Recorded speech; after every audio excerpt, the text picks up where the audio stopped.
This is how you can capitalize on gold and euro pound this week in the Forex market. What's going on, everybody? Welcome back to the channel. In today's video, I'm going to be analyzing gold and euro pound for the week ahead, as I'm seeing two potentially very nice setups on these pairs. So if that sounds interesting to you, make sure to stick around to the end of the video. Make sure to like and subscribe for more. And yeah, let's get straight into the analysis. Alright guys, so starting off with euro pound, and I'm going to start off on the weekly time frame. So on the weekly time frame, price came into this weekly level of demand. As you can see, this was the sell to buy candle, which created this imbalance, which was also induced by this low back in December last year. Once price came into this level, if we just change the color of that real quick, we had a wick out of early buyers above the zone, followed by a daily break of structure.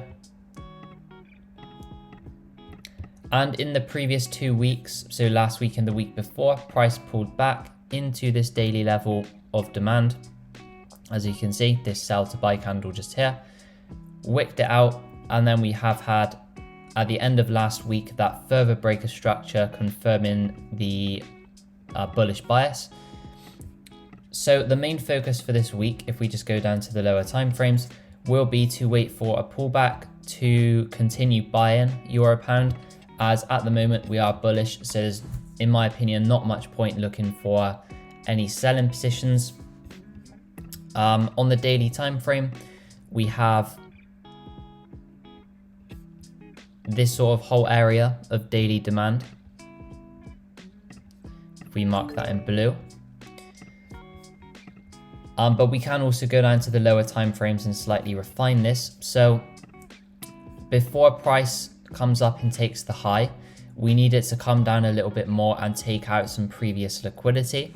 So one area that I'm going to be focused on going into this week will be this refined area of 1 hour demand, which has higher time frame liquidity resting above it. If we just mark that on as liquidity.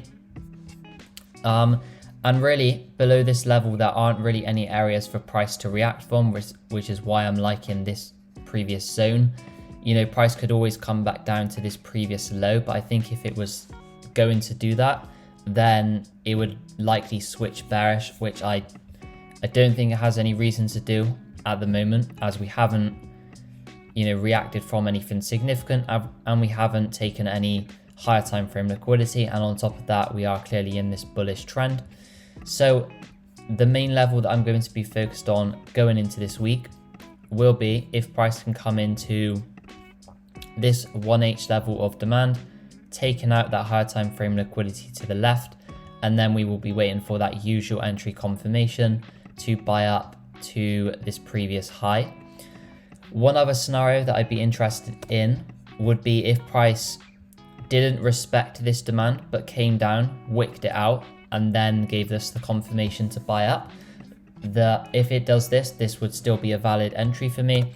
I just don't want to see price sort of close below this level, pull back to retest, and then continue lower. So yeah, at the moment, just a waiting game. We're going to wait and see what happens within this region, and if price can give us a nice entry confirmation to buy up to that previous high. Moving over to gold now. And for gold, we'll start on the daily time frame. So gold at the moment, due to the war news and the geopolitical events, has just been parabolically bullish, and it hasn't really been doing any significant pullbacks. You can see that over the past month. So throughout the whole of October, really, we've just had this move up with only 1 or 2 bearish days. So how I'm reading this is that this was the daily break of structure. Price then pulled back into this daily level of demand.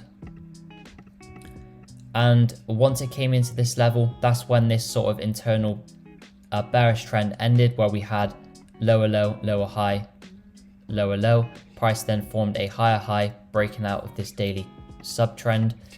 So if we mark that on as our daily change of character, And since price is moving with such momentum at the moment like this, where it just kind of consolidates a little bit and then impulses over to the upside, I'm not really anticipating that it's going to form any sort of major corrections.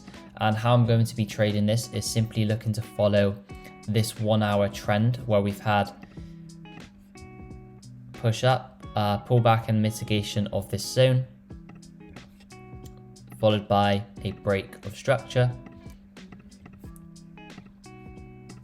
pull back into this area of demand, followed by another push up and taken out this previous structure. So as for potential areas where we can get into the buy positions this week, I'm going to be focusing on two main ideas. So the first one is that if we notice here, price has kind of swept this floor of liquidity. So I think this was sufficient for it to come up and take the previous high. Before price normally takes the high after a pullback, it has to retrace and take out enough previous liquidity. And in my opinion, this suffices as enough liquidity for it to come up and target that previous high. Going down to the 15-minute, we've also had this 15-minute level here, which was the main 15-minute substructure. That was broken past as well. So that was the change of character on the 15-minute.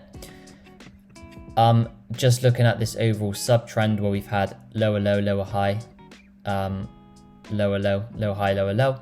Then price breaks out of that trend after sweeping liquidity, and we have left behind this very clear level of 15-minute demand around 1968. So the main idea for this week at the moment would be to look for this level of supply here to fail. I'm not looking for sells at this level. This is just marked on because I want to see this level basically closed above before we look for buys. But if this level does fail and we get a closure above it, I'll be waiting for a retracement into this level of demand, which swept that internal liquidity to the left. Then I'll be looking for buys up to that previous high. Another scenario that I'm looking at, this will be the main one in my opinion, and it's the most probable, but just in case that level fails, we also have this level below, very clean level of demand on the 2 hour. So price could always head back towards this level as well, where we will look for the same sort of entry confirmations and be looking to buy up to that previous high. So that's really all I'm seeing on gold at the moment. Potential areas where we could also target, we have this sort of 4 hour and daily level of supply at around 2007 to 2020. Also, we have that key 2000 level immediately below where you could see some sort of reaction because it is a key psychological level where a lot of people look to take profit on their positions. But overall, I see price now heading back to this all-time high around 2067. And yeah, there's not really anything to stop it from heading there. So in my opinion, that is very likely.